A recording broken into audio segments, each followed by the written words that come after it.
Amin. Puji Tuhan, kita bersama-sama bersuka cita, bersama-sama bersyukur kepada Tuhan karena di kesempatan ini kita kembali boleh bersama-sama bersekutu beribadah di tempat ini, dan di kesempatan ini juga kita akan bersama-sama merenungkan kebenaran firman Tuhan. Saya ingin dan percaya kita tidak pernah bosan ya dengan firman Tuhan. Amin. Ya, jangan bosan-bosan dengan firman Tuhan, karena firman Tuhan itu kebutuhan ya, kebutuhan kita sebagai orang percaya. Kalau firman Tuhan dikatakan makanan rohani kita ya. Kalau tadi pagi sudah ada yang sarapan? Belum. Sama, saya juga belum. Tidak apa-apa, kita nggak sarapan jasmani, kita sarapan rohani dulu. Amin. Puji Tuhan. Kita akan bersama-sama membuka Alkitab kita pagi hari ini.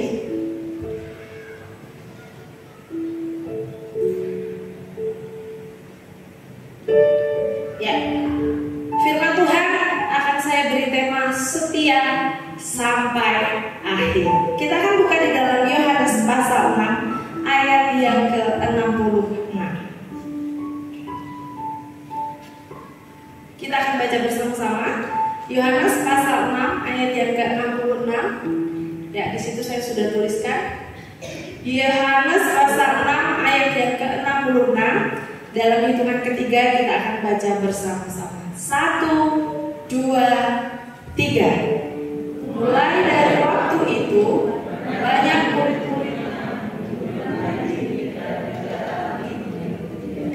puji Tuhan. Saya ulangi sekali lagi. Mulai dari waktu itu banyak murid-muridnya mengundurkan diri dan tidak lagi mengikut dia.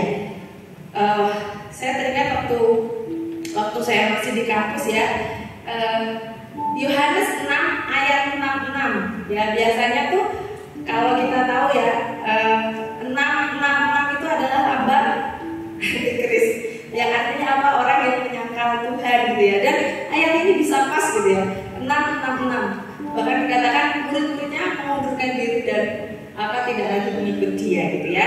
Oke, puji Tuhan, pagi hari ini tema kebenaran firman Tuhan adalah setia sampai akhir. Yuk kita melihat dulu ya, apa sih arti kata setia?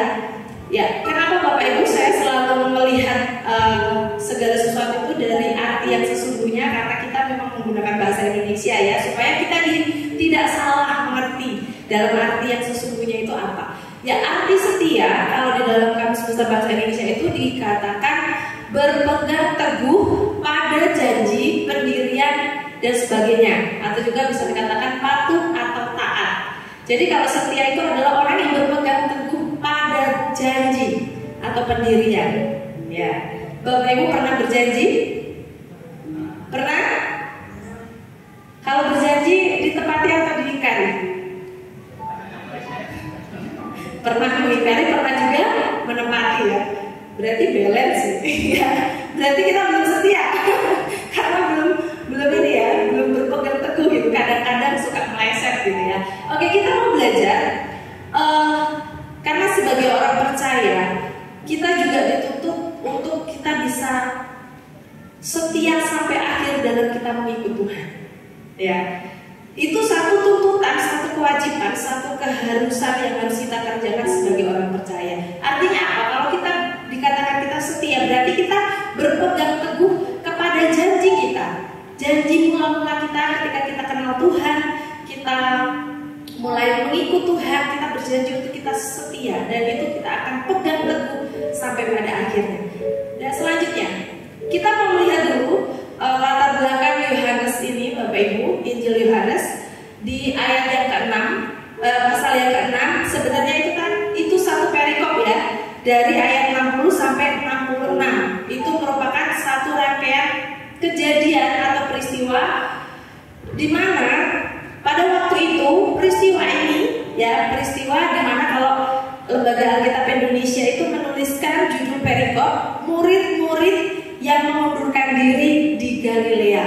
Nah, murid-murid ini mengundurkan diri. Pada waktu itu peristiwa ini terjadi setelah Yesus melakukan banyak mukjizat dan mengajar tentang kebenaran. Kalau Bapak Ibu periksa di pasal-pasal sebelumnya, di situ banyak sekali Tuhan itu melakukan sebelum hal ini terjadi, Tuhan itu banyak sekali melakukan mujizat-mujizat. Mujizat apa aja? Ada mujizat kesembuhan ya di pasal yang kelima ya, ada di situ. Dan juga ada mujizat memberi makan 5.000 orang. Dan juga mujizat berjalan di atas air. Jadi sebelum peristiwa murid-murid itu meninggalkan Tuhan, pada waktu itu Yesus itu sebenarnya beberapa saat sebelum kejadian sudah melakukan banyak hal, termasuk dia mengadakan yang namanya mujizat besar. Dan kalau kita melihat mujizat ini bukan mujizat yang yang kecil-kecil, tidak, tapi mujizat yang besar. Karena kesembuhan, bahkan kalau kita tahu memberi makan 5.000 orang, bahkan berjalan di atas air. Nah pada waktu itu Yesus itu, kalau saya sampaikan kemarin di WBI ya, Yesus itu lagi viral gitu ya Bapak Ibu. Jadi Yesus itu kayak lagi naik daun gitu, lagi viral, lagi terkenalnya ya. Makanya banyak orang yang mencari Tuhan, banyak orang yang mau ketemu Tuhan, banyak orang yang mau tahu Tuhan Yesus itu seperti apa sih. Makanya sampai ada mujizat Yesus memberi makan 5.000 orang itu. Kenapa? Karena memang kalau di kita 5.000 orang itu hanya laki-laki ya, berarti lebih gitu. Nah orang banyak ini datang berbondong-bondong ingin menyaksikan, ingin tahu Yesus itu seperti apa sih, karena Yesus itu lagi viral-viralnya gitu ya. Dan juga peristiwa pengunduran diri dari murid-murid atau orang yang mengikuti Tuhan ini terjadi setelah Yesus memberi pengajaran tentang kebenaran, yaitu tentang apa? Roti hidup. Ya, kalau di Alkitab dikatakan ketika Yesus menyampaikan pengajaran tentang roti hidup, akulah roti hidup ya. Perkataan ini merupakan perkataan yang keras pada waktu itu, karena ada banyak pertentangan yang terjadi ketika Yesus menyampaikan hal ini. Ketika Yesus menyampaikan kebenaran ini, ada banyak hal yang terjadi. Dan pada waktu itu murid-murid atau orang banyak ini yang mengikuti Yesus ini, ada 3 golongan Bapak Ibu. Yang pertama adalah orang-orang Yahudi. Yang kalau kita tahu orang Yahudi ini banyak sekali menentang pengajaran-pengajaran yang diajarkan oleh Yesus. Yang kedua adalah orang-orang yang hanya sekedar mau tahu Tuhan itu siapa. Kalau bahasa sekarang mungkin hanya simpatisan saja. Terus yang ketiga juga ada murid-murid Yesus pada waktu itu, ya. Nah ini latar belakang yang terjadi. Jadi peristiwa pengunduran diri dari orang banyak ini atau disebut murid-murid Tuhan ini, ya, termasuk juga ke dalam 5.000 orang ini tadi yang datang berbondong-bondong ini tadi, sebenarnya adalah peristiwa di mana setelah Yesus melakukan banyak hal, mujizat dan pengajaran. Itu sebagai latar belakang supaya kita paham ya. Nah selanjutnya,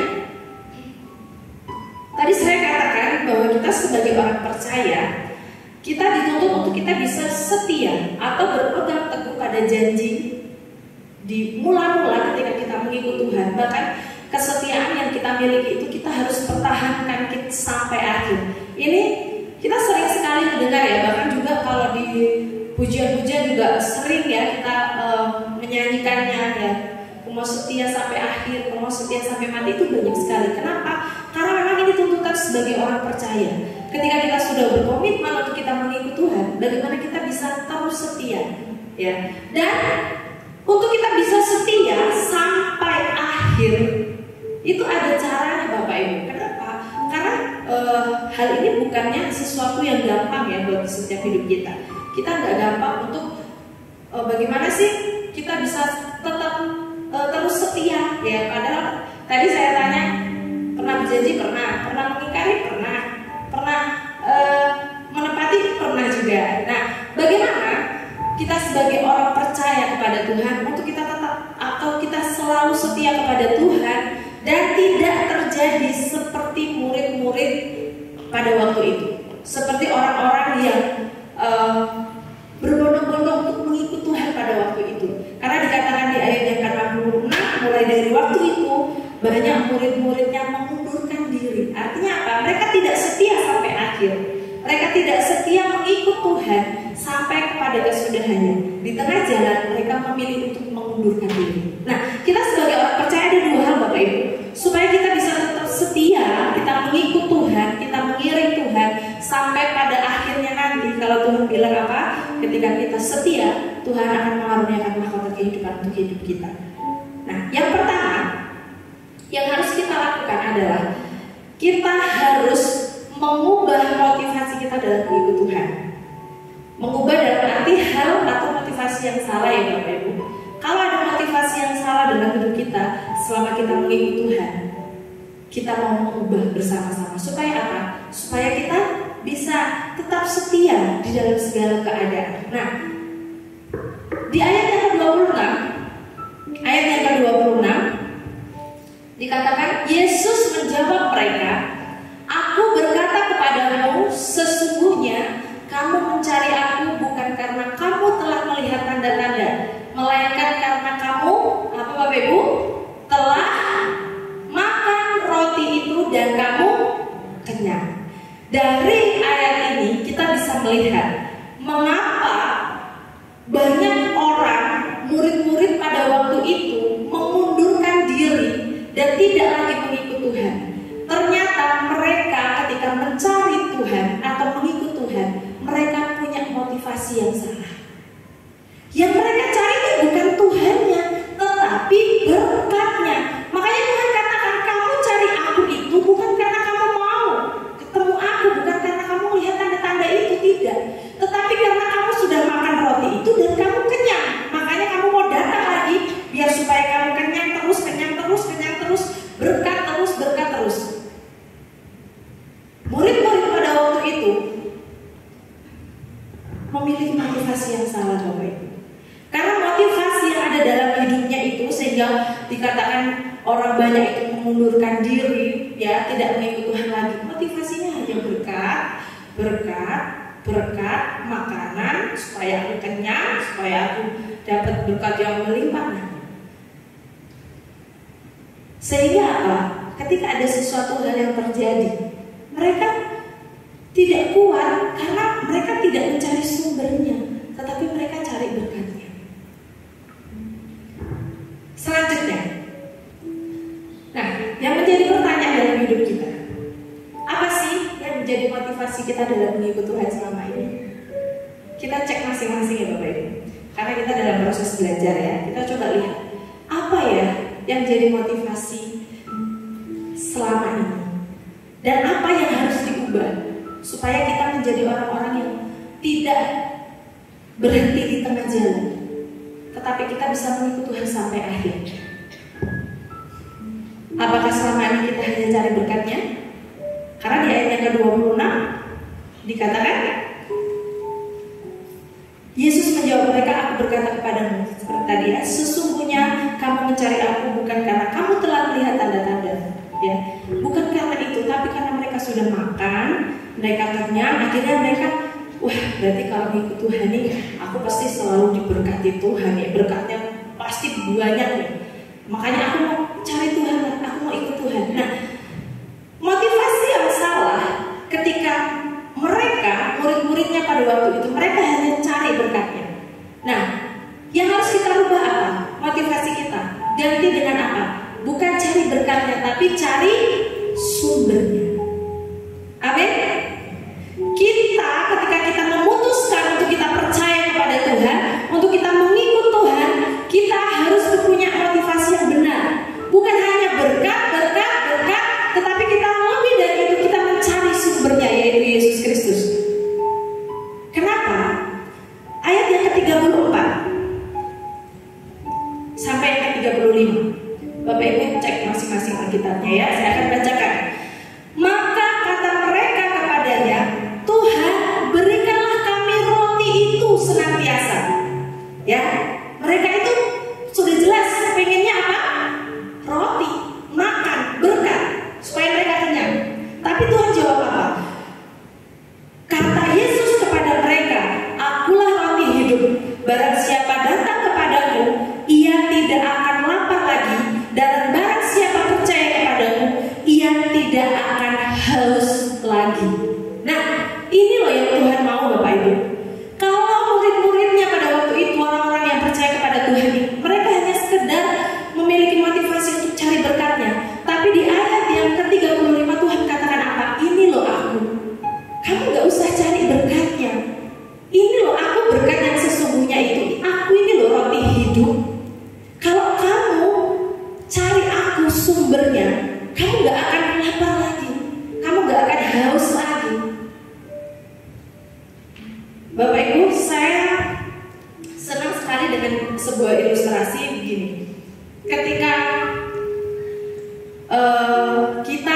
sedang dalam kemarau panjang lah ya. Kalau sekarang ini mungkin belum terlalu panjang ya, cuma memang suasana udah panas gitu ya. Kalau misalnya kita sedang kemarau panjang, sedang kekeringan, terus mungkin di satu tempat ada sumur dan orang-orang mengambil sumur itu untuk mengambil air, dan anggap saja kita juga ambil air dari sumur itu. Yang jadi pertanyaan saya Bapak Ibu suka ambil airnya atau memilih untuk punya sumurnya? Lebih memilih mana? Kalau saya lebih memilih punya sumurnya.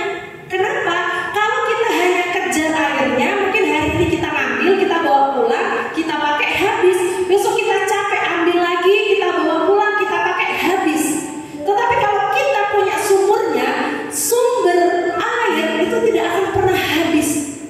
Karena kita punya sumbernya, kita punya sumurnya itu. Dan demikian juga kalau motivasi kita selama ini kita mengikut Tuhan, kita motivasinya hanya berkat jasmani yang mengenyangkan perut, yang mengenyangkan jasmani kita, maka motivasi kita harus diubah. Kita mengikut Tuhan bukan hanya berbicara itu. Berkat itu bonus Bapak Ibu. Berkat itu bonus mengikuti kita kalau kita mau dekat dengan sumbernya. Katakan amin. Kita harus punya sumbernya Bapak Ibu. Makanya Tuhan bilang, jangan lagi cari roti jasmani. Ini loh aku, roti hidup. Kalau kamu cari aku, kalau kamu dekat dengan aku, kalau kamu punya aku, kamu pasti tidak akan lapar lagi. Dalam arti apa? Kerohanian kita akan dipuaskan. Kerohanian kita tidak akan kekeringan. Kerohanian kita tidak akan kekurangan. Tidak akan cari berkatnya toh, tetapi ada berkat-berkat rohani yang terus mengalir dalam hidup kita ketika kita mencari sumbernya. Amin. Yang selanjutnya, apakah yang kita cari selama ini hanya berkat jasmani? Seperti yang dikatakan di ayat yang ke-27. Kalau memang kita hanya cari berkat secara jasmani, kita ganti. Kita lebih mengutamakan kita cari berkat rohani. Ayat yang ke-27. Bekerjalah bukan untuk makanan yang akan dapat binasa. Artinya apa makanan yang dapat binasa? Makanan jasmani ini loh. Tetapi dikatakan melainkan untuk makanan yang bertahan sampai kepada hidup yang kekal. Jadi kalau selama ini kita mengikut Tuhan, kita setia kepada Tuhan, kita beribadah kepada Tuhan, kita percaya, kita mengikut Tuhan, tapi kita punya motivasi hanya kita mengejar berkat secara jasmani, kita rubah. Kita lebih mengutamakan berkat secara rohani. Kenapa? Karena firman Tuhan katakan bekerjalah, lakukanlah hal yang bukan hanya mengejar makanan jasmani, tetapi terlebih makanan yang tidak dapat binasa, makanan yang akan membawa kita kepada kehidupan kekal, makanan rohani kita sebagai orang percaya kepada Tuhan. Mau setia sampai akhir Bapak Ibu? Ubah motivasi kita. Berkat jasmani tidak salah. Kita meminta berkat sama Tuhan itu tidak salah. Kita minta berkat Tuhan, aku cukupkan, Tuhan aku berikan berkat hari ini, tidak salah Bapak Ibu. Dan kita juga berhak atas berkat jasmani daripada Tuhan. Karena Tuhan katakan Tuhan juga tidak akan membiarkan kita. Tuhan juga memelihara kita, memelihara tubuh jiwa kita, bahkan juga roh kita. Kita tidak salah untuk meminta berkat. Tetapi ingat, itu bukan motivasi utama dalam mengikut Tuhan. Itu bukan motivasi yang pertama, yang paling utama, tidak. Tetapi motivasi kita mengikut Tuhan adalah kita menerima, kita mencari sumbernya, kita dekat dengan sumbernya, bahkan kita punya sumbernya itu dalam setiap kehidupan kita. Karena kita percaya, kita sering bilang, Tuhan, Engkau sumber segalanya.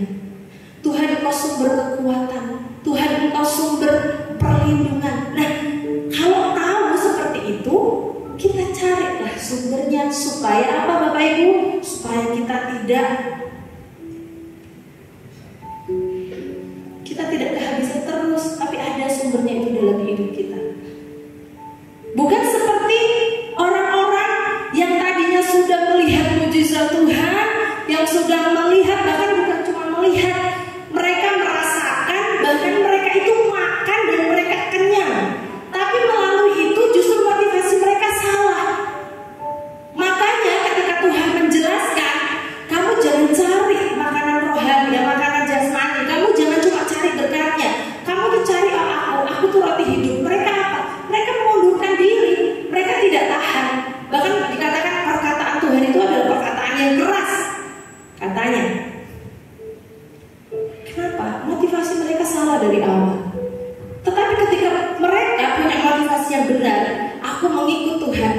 mau dekat dengan Tuhan, karena aku mau cari sumbernya, karena aku mau cari Tuhannya, karena aku mau dekat dengan Yesus, karena aku rindu untuk terus bersama dengan Yesus.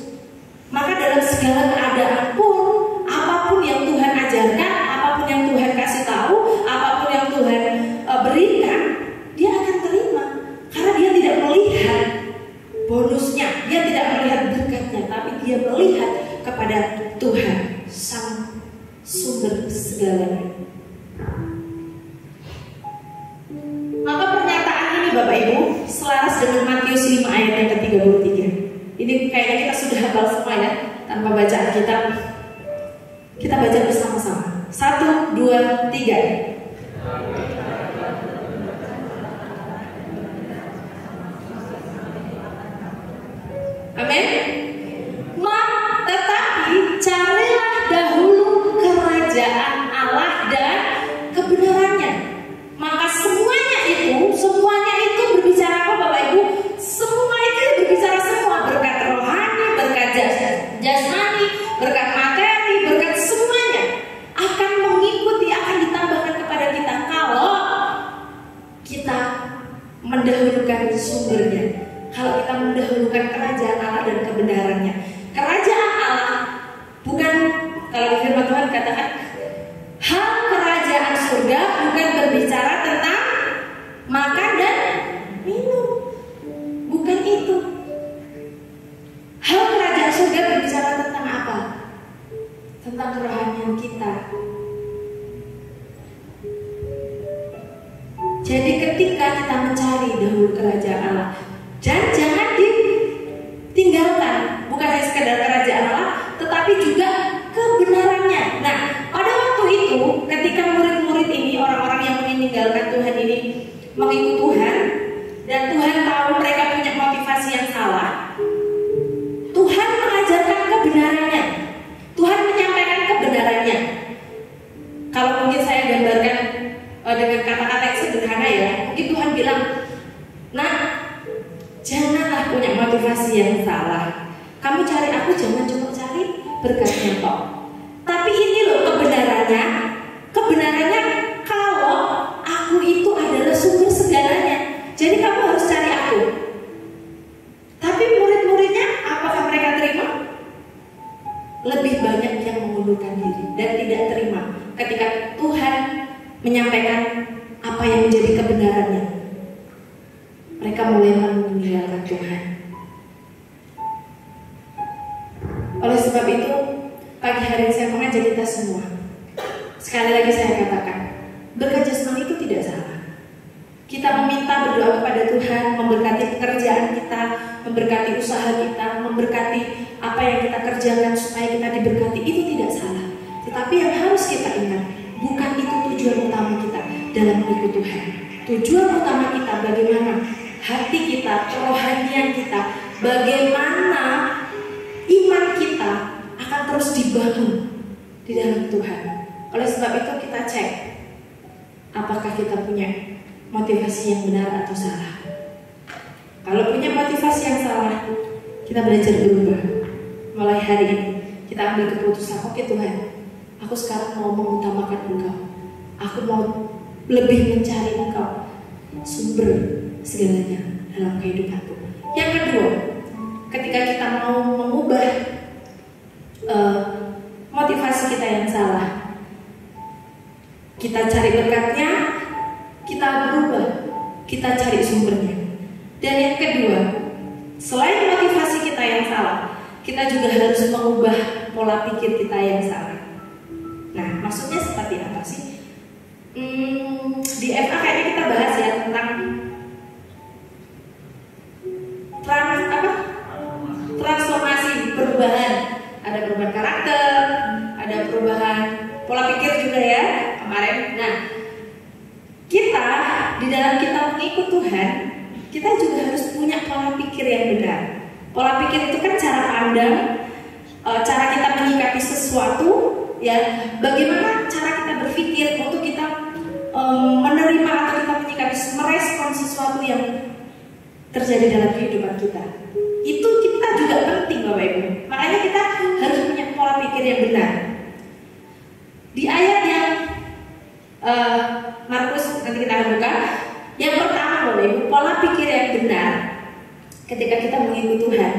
Kita jangan berpikir bahwa ketika kita mengikut Tuhan, kita tuh berbicara tentang enak-enaknya saja Bapak Ibu. Kan ada tuh, wah kalau kamu mengikut Tuhan kamu akan diberkati, kamu berlimpah, kamu akan ini. Seolah-olah kayak enak-enak saja gitu loh. Seolah-olah tuh kayak, wah kalau aku mengikut Tuhan pasti aku terbebas dari masalah, pasti aku gak punya masalah, pasti semua. Kalau firman Tuhan bilang beres kabeh, ya betul memang beres kabeh ya. Tapi pola pikir yang benar itu yang seperti apa? Jangan kita hanya berpikir kalau kita mengikut Tuhan, kita itu terima yang enak-enaknya saja. Tidak Bapak Ibu, Tuhan gak pernah janji. Saya sampaikan kemarin kepada WBI ya, Tuhan tuh gak pernah janji kok, ayo ikut aku, nanti kamu gak punya masalah. Ayo ikut aku, nanti kamu tuh hidupmu enak. Ayo ikut aku, nanti kamu tuh gak punya permasalahan, gak punya beban hidup. Enggak, Tuhan tuh gak janji seperti itu Bapak Ibu. Jadi kita harus punya pola pikir yang benar terhadap merespon terhadap apa yang terjadi dalam hidup kita. Yang benar adalah ketika kita mengikut Tuhan, Tuhan itu menjanjikan apa? Penyertaan. Tuhan menjanjikan penyertaan. Aku akan menyertai engkau sampai kepada akhir zaman. Itu janji Tuhan.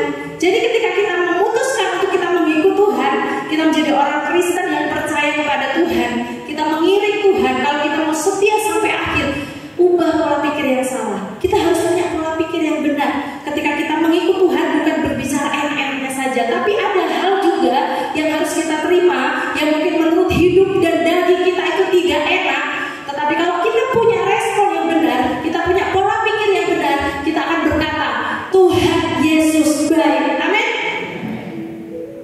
Apapun yang terjadi, kita tetap mengatakan Tuhan Yesus baik. Kenapa? Karena pola pikir kita benar. Kita gak hanya berbicara yang enak-enak. Bahkan ayo kita di dalam Markus pasal 8 ayat yang ke-34. Markus pasal 8 ayat yang ke-34. Saya akan bacakan. Markus 8 ayat 34. Lalu Yesus memanggil orang banyak dan murid-muridnya dan berkata kepada mereka, setiap orang yang mau mengikut aku, ia harus menyangkal dirinya, memikul salibnya dan mengikut aku. Bandingkan Matius 10 ayat 38. Matius pasal 10 ayat 38. Dikatakan demikian. Barang siapa tidak memikul salibnya dan mengikut aku, ia tidak layak bagiku. Keras ini Bapak Ibu. Berarti kita bisa melihat kekristenan itu bukan berbicara ketika kita diberkati toh atau kita menikmati hidup yang enak. Tidak. Bahkan firman Tuhan tegas mengatakan, kalau engkau tidak memikul salibmu, engkau tidak layak mengikut aku. Nah kita belajar, apa sih memikul salib itu? Banyak ya pengertian atau juga penafsir-penafsir atau juga mungkin buku-buku yang memberi pengertian tentang memikul salib. Tapi kalau pagi hari ini saya akan menyimpulkan satu hal. Memikul salib atau memikul salib itu berbicara tentang pengorbanan Bapak Ibu. Bahkan juga dikatakan tadi selain memikul salib kita juga harus menyangkal diri. Nah menyangkal diri itu apa? Menyangkal diri itu kita tidak menuruti keinginan daging, tetapi kita lebih menuruti keinginan Tuhan dalam hidup kita. Makanya kita menyangkal diri kita. Kan sebagai manusia kita bisa merasakan ya, kita itu lebih cenderung, lebih senang, lebih sukanya kalau kita melakukan keinginan daging. Karena keinginan daging itu enak. Contoh, saya beri contoh Bapak Ibu. Ketika saya doa pagi gitu ya, sekarang belum bisa live ya Bapak Ibu, mohon maaf karena belum bisa memadai. Doakan ya supaya kita pagi bisa live lagi, amin. Ya, ketika saya doa pagi itu, kalau waktu itu masih live 4:30 minimal saya sudah bangun gitu ya. Secara daging Bapak Ibu, 4:30 itu masih dingin, masih enak-enaknya tarik selimut. Saya harus mencuci muka, saya harus mempersiapkan. Kayaknya kalau menurut daging itu gak enak Bapak Ibu. Saya gak mau rasanya, aduh aku Bisa saja. Tapi kalau saya mengikut Tuhan, saya menyangkal diri, saya tidak akan menuruti keinginan daging saya. Saya akan lebih menuruti apa yang menjadi maunya Tuhan. Karena maunya Tuhan itu memang sakit bagi daging kita, tapi itu yang akan membawa kita kepada kehidupan yang kekal. Berani menyangkal diri, berarti kita berani untuk mengatakan tidak pada keinginan daging kita. Amin. Kalau kita menyangkal diri, berarti kita berani mengambil satu komitmen untuk aku mengikuti keinginan daripada Tuhan. Memang gak enak, memang sakit. Tetapi kalau kita mau dikatakan orang-orang yang setia kepada Tuhan, kita bukan hanya mau kejar enaknya saja. Dan kalau memikul salib itu berbicara tentang apa? Pengorbanan, Bapak Ibu. Tuhan Yesus waktu memikul salib menuju Golgota, itu berbicara tentang apa sih? Pengorbanan. Kalau kita mau mengikut Tuhan, kita mau gak berkorban? Berkorban dalam hal apa? Bukan secara hanya materi. Berkorban mungkin waktu, berkorban mungkin tenaga, mungkin pemikiran kita, mungkin berkorban dalam semua hal. Apa yang harus kita korbankan ketika kita mau mengikut Tuhan? Bahkan kalau di luar sana ada yang lebih ekstrim ya Bapak Ibu. Mungkin orang yang mengambil keputusan untuk mengikut Tuhan, dia harus rela mengorbankan keluarganya. Mungkin ketika keluarganya tidak seiman, ya ketika dia memutuskan untuk ikut Tuhan, dia dibuang oleh keluarganya. Ada yang sampai seperti itu. Itulah pengorbanan. Itulah pikul salib.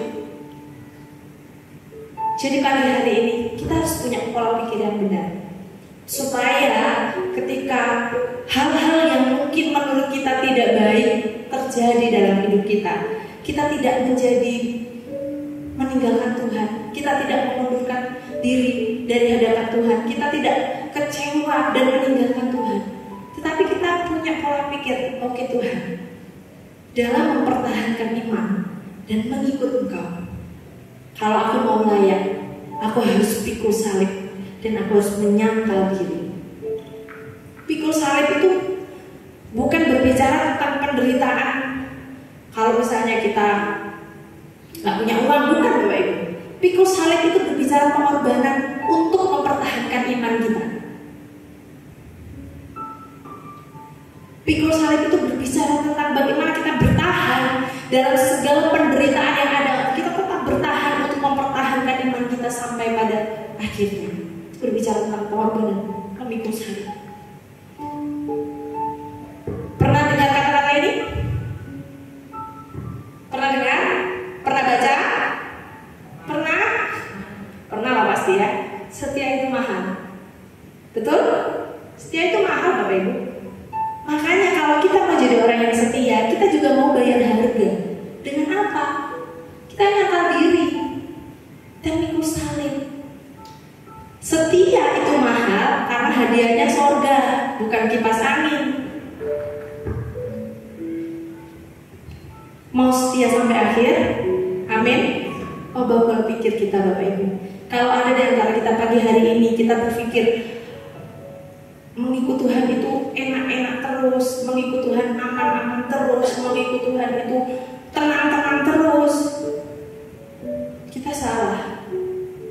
Kita berpikir, kita ubah pola pikir kita. Ketika aku mengikut Tuhan, aku berkata, aku siap dengan segala keadaan, aku siap dengan segala kondisi, baik, buruk, senang, susah, aku siap. Kenapa? Karena ada Tuhan bersama denganku. Karena ada Tuhan yang berjanji menyertai aku. Karena Tuhan yang berjanji memberikan kekuatan. Makanya ada lagu, Tuhan tak pernah janji langit selalu biru, tetapi Dia berjanji selalu menyertai. Amin.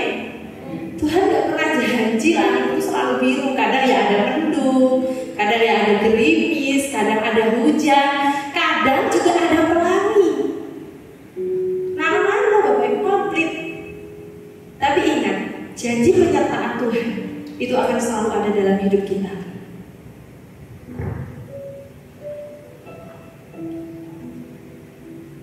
Dan ketika kita mengubah pola pikir kita berpikir bahwa mengikut Tuhan itu kita nggak berbicara enak-enaknya aja.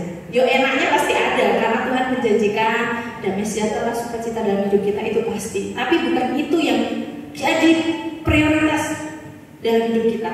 Dan yang kedua, ketika kita mengikut Tuhan, ya berkat itu bukan hanya bicara tentang materi, Bapak Ibu.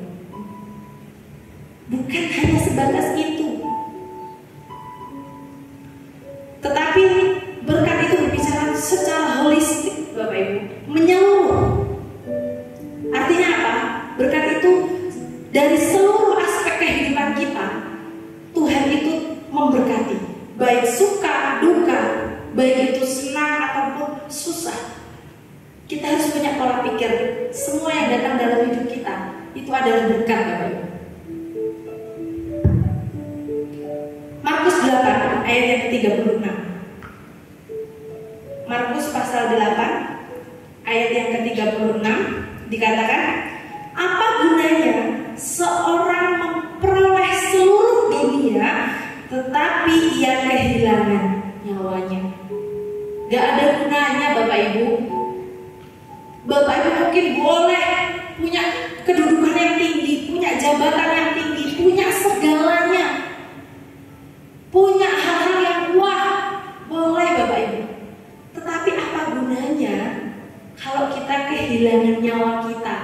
Contoh, kehilangan nyawa waktu kita di bumi. Kita gak akan menikmati itu kok, karena itu kita tinggalkan.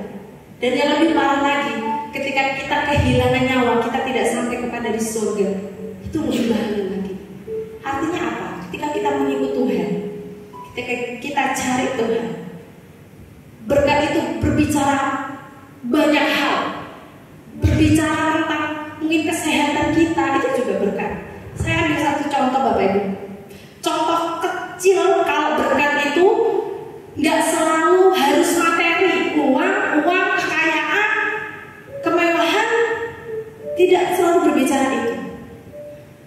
Tetapi dari setiap aspek kehidupan kita, itu juga ada berkatnya Tuhan. Contoh, nafas atau oksigen. Bapak Ibu percaya ini berkat Tuhan? Amin. Kita cek, Bapak Ibu. Saya searching. Ada Bu Yuli dan Bu Ani ya, mohon dikoreksi, tapi ini yang saya dapat. Karena Bu Yuli sama Bu Ani kan yang di kesehatan, mungkin lebih tahu. Dalam sehari, manusia itu membutuhkan oksigen 550 liter oksigen murni, kurang lebih. Oh, ada Bu Wiwi juga, mungkin yang lebih paham.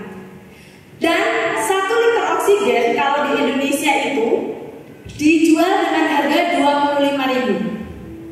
Jadi kalau dalam sehari kita butuh 550 oksigen, 550 liter dikali 25.000, dalam sehari kita itu perlu mengeluarkan uang untuk membayar oksigen sebesar 13.750.000. Itu dalam sehari.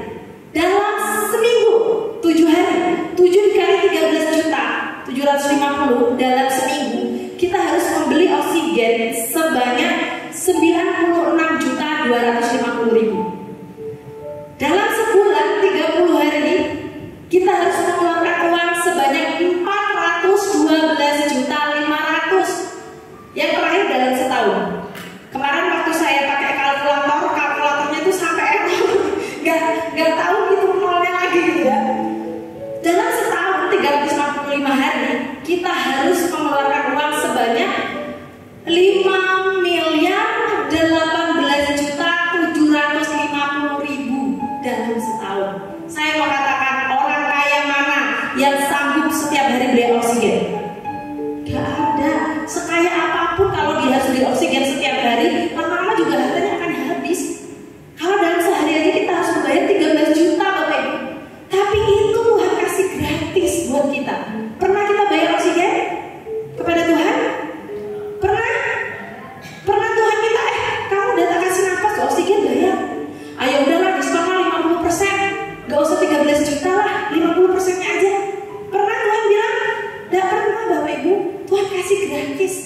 Coba kalau Tuhan suruh bayar, apa kita sanggup? Apa kita mampu?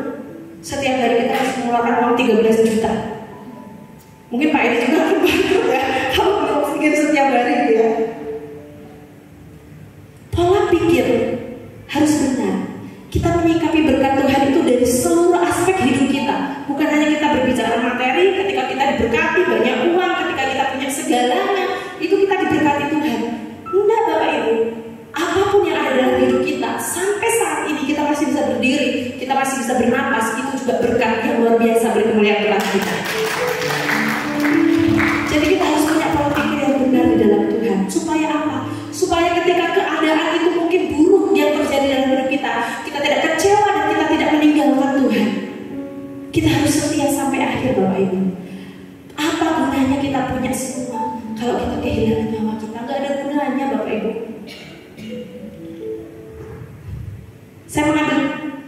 Saya menyimpulkan satu garis besar pada saat pagi hari ini. Jika seseorang memiliki motivasi dan pola pikir yang benar dalam mengikut Tuhan, ia pasti akan bertahan dalam segala keadaan. Amin. Saya mengambil 2 contoh tokoh di dalam Alkitab yang menurut saya luar biasa. Saya juga pernah sampaikan ini di 2 pekerja kayaknya. Kita tahu ya tokoh Sadrak, Mesak dan Abednego, ketika mereka mau dilemparkan ke dalam perapian, ada satu kalimat ajaib yang sangat memberkati hidup saya dan Bapak Ibu juga perlu tahu. Di dalam Daniel pasal 3 ayat 17-18 dikatakan demikian. Jika Allah kami yang kami puja sanggup melepaskan kami, maka ia akan melepaskan kami dari perapian yang menyala-nyala itu dan dari dalam tanganmu ya Raja. Ini Bapak Ibu. Tetapi seandainya tidak, hendaklah Tuanku mengetahui ya Raja, bahwa kami tidak akan memuja dewa Tuanku dan tidak akan menyembah patung emas yang Tuanku dirikan itu. Jadi kalau secara simpel saya menggarisbawahi begini, kalau Tuhan itu bisa menolong aku, Tuhan pasti tolong. Tapi kalau seandainya tidak, aku gak akan kecewa sama Tuhan. Kalau seandainya Tuhan tidak tolong aku sekalipun, aku tidak akan meninggalkan Tuhan. Kalau Tuhan tidak menolong aku sehingga aku harus terbakar dalam api, dia katakan apa? Tidak akan memuja Allah lain. Dia tetap percaya. Ini pola pikir yang benar Bapak Ibu.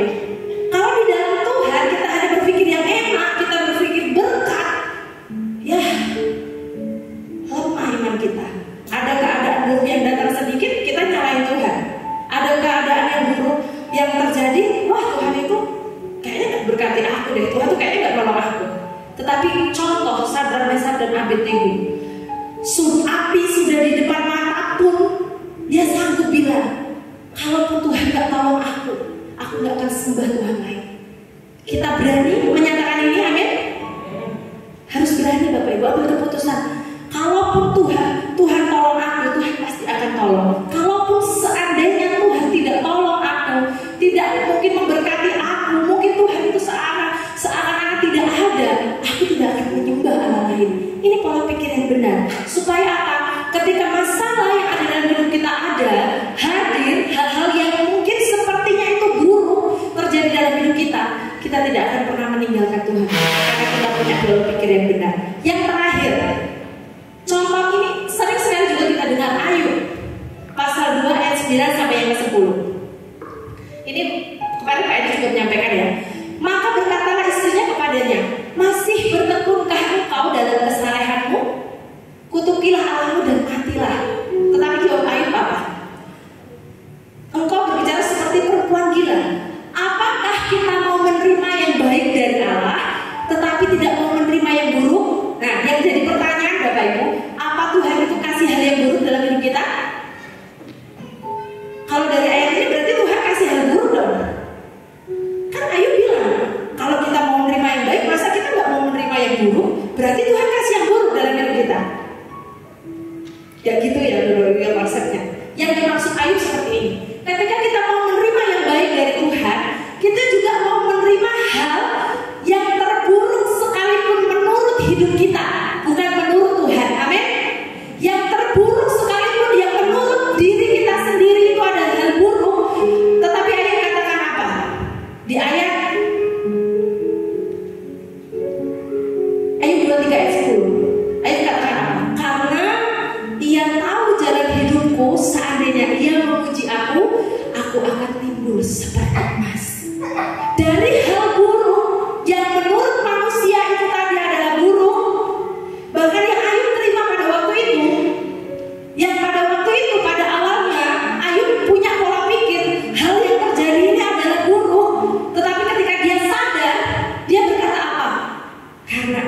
Engkau jalan hidupku. Jadi hal buruk itu tadi adalah seandainya ia memuji aku. Hal yang buruk menurut manusia belum tentu buruk bagi Tuhan. Amin. Malah kalau di webinar kemarin saya sampaikan, kadang berkat itu bisa terbungkus dengan masalah. Tinggal bagaimana respon kita dan menyikapinya. Pagi hari ini kita bersama-sama belajar. Kita mau setia sampai akhir kepada Tuhan. Kita mau punya motivasi yang benar. Kalau selama ini kita mencari berkat, mari kita cari sumbernya. Kita dekat kepada Tuhan.